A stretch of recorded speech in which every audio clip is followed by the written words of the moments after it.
cerita kami saat entrepreneur. Pesan saya ketika entrepreneur pertama kali itu panas, kaget. Udah kalau di rumah kan sering jualan, tapi kan di toko bukan jalan kaki panas-panas. Habis entrepreneur kakinya capek, linu semua. Dan ketika jualan saya masih banyak, akhirnya diboronglah sama orang baik dan dikasih uang sebesar 50.000. Kalau aku pertama kali entrepreneur di MEC, capek sih, terus panas juga, jalan sampai ke Tintang, malu soalnya nggak pernah jalan jualan kayak gitu, jadi malu dilihatin orang, tapi tetap dapat uang. Kalau saya pertama kali entrepreneur itu rasanya capek, kesel, panas, nggak biasa jalan jauh, terus dipaksa jalan jauh buat dapat duit. Akhirnya tapi nggak apa-apa sih, soalnya sekarang saya suka jalan-jalan. Kalau aku sih awalnya ya kaget, kan nggak pernah ya jalan kaki sejauh itu.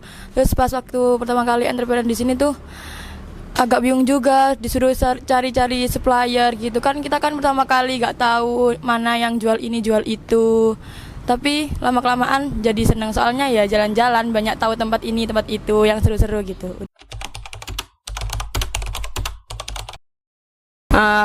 Saya bersemangat buat entrepreneur untuk dapat uang juga sih. Nomor satu uang, terus bisa coba hal baru, kan aku nggak pernah entrepreneur kayak jalan-jalan gitu sebelumnya. Terus sekarang udah bisa kayak gitu, melatih mental, jadi nggak malu lagi buat teriak-teriak. Terus tahu jalan juga di sekitar Jambangan, nggak pernah jalan sampai sejauh ini. Saya semangat entrepreneur karena pertama kita kan di sini suruh mandiri ya, nggak boleh minta uang kiriman dari orang tua. Jadi buat memenuhi kebutuhan pribadi itu kita harus cari uang sendiri. Jadi mau nggak mau harus berangkat entrepreneur. Terus jadi suka soalnya jalan-jalan jauh, lihat jalan-jalan, ketemu tempat baru, orang-orang baik, orang-orang aneh, semuanya ketemu. Kalau saya sih ya hampir sama kayak mereka-mereka, bisa dapetin uang sendiri, terus bisa ngerasain kerja, susahnya kerja tuh kayak apa, panas-panas. Ya kayak ngebayangin perjuangan orang tua juga sih gitu. Terus ya juga nambah-nambah cerita baru, ketemu orang-orang baik juga, terus berbagi cerita dengan orang lain juga. Kalau saya sih suka jualan, tapi kan nggak pernah jualan di yang panas-panas, jadi kayak gimana gitu kalau disuruh jualan. Tapi sekarang suka karena kan bisa itu buat masa depan kita, buat membahagiakan orang tua, buat memberangkatkan haji orang tua, banyak lah.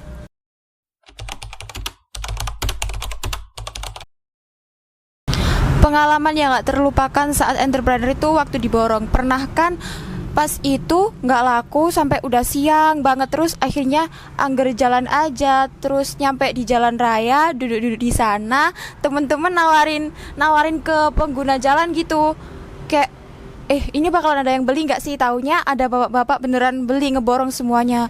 Awalnya beliau tuh cuma lewat aja, terus ngelihat kita nawarin dagangan kita, puter balik akhirnya naik motor itu, terus semuanya diborong, ditanyain dari mana. Udah deh, terus kita pulang pagi. Kisaran diborong waktu itu kita dapat sekitar 450-an lebih. Waktu kemarin saya entrepreneur, pengalaman yang tak terlupakan itu kemarin kan kue basahnya nggak jualan. Terus saya mengambil kerupuk itu sebesar 33 kerupuk, 3 macam itu. Habis itu saya jalan ke Tintang, saya istirahat dulu di samping jalan, ada bapak-bapak beli 2. Waktu berangkat itu cuma habis 8 aja. Habis itu saya masuk di gang yang namanya Gang Marinir. Habis itu Gang Marinir saya tiduran di masjid sampai jam 12. Habis itu jam 12 makan, sholat, makan. Habis itu saya lanjut jalan lagi. Ternyata nggak jauh lagi ada mobil hitam yang mau membeli dagangan saya. Dengan dagangan saya itu masih 25 kerupuk yang belum terjual. Habis itu ibu-ibu itu keluar dari mobil memborong kerupuk saya dengan nominal 270 semuanya. Momen yang nggak pernah terlupakan pas entrepreneur di sini yaitu jualan keliling di kampung-kampung sini, terus sama ibu-ibu itu ada ibu-ibu yang beli gitu, terus sama ibu-ibu dibeli kan, tapi harganya kan 12. Nah 12 itu dikatain mahal banget kan, emang dari situ harganya, dari suppliernya kan emang mahal. Terus ada lagi juga sama Mbak Nilam juga, kan sekelompok sama Mbak Nilam yang di pinggir jalan juga.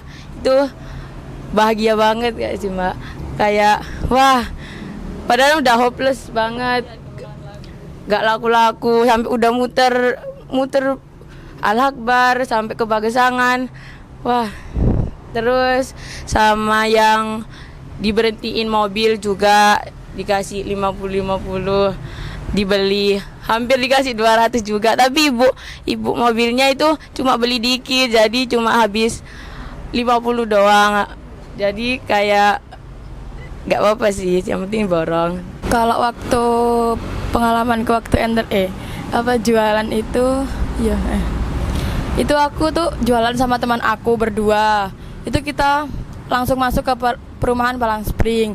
Lah kita di situ ketemu bapak-bapak lagi nyapu-nyapu kayak gitu. Terus kita dipanggil lah. Terus dibeli tuh dagangan kita. Kita disuruh duduk-duduk masuk ke rumahnya di situ di depan terasnya. Terus kita cerita-cerita, kayak ditanyain kita dari mana, ini, terus kok jualan gini kenapa gitu.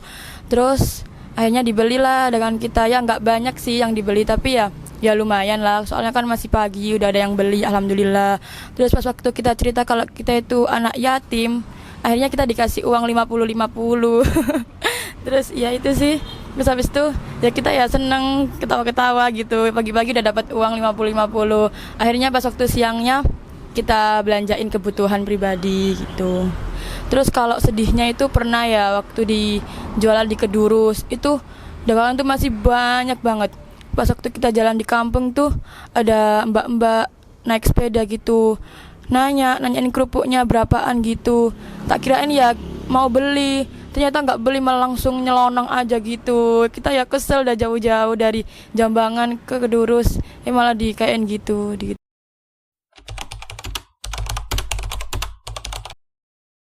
Pesan saya, nikmati prosesnya, jalani hidupnya. Pesan saya untuk kalian-kalian lebih bersyukur aja sih. Terus lebih bersyukur karena punya orang tua juga.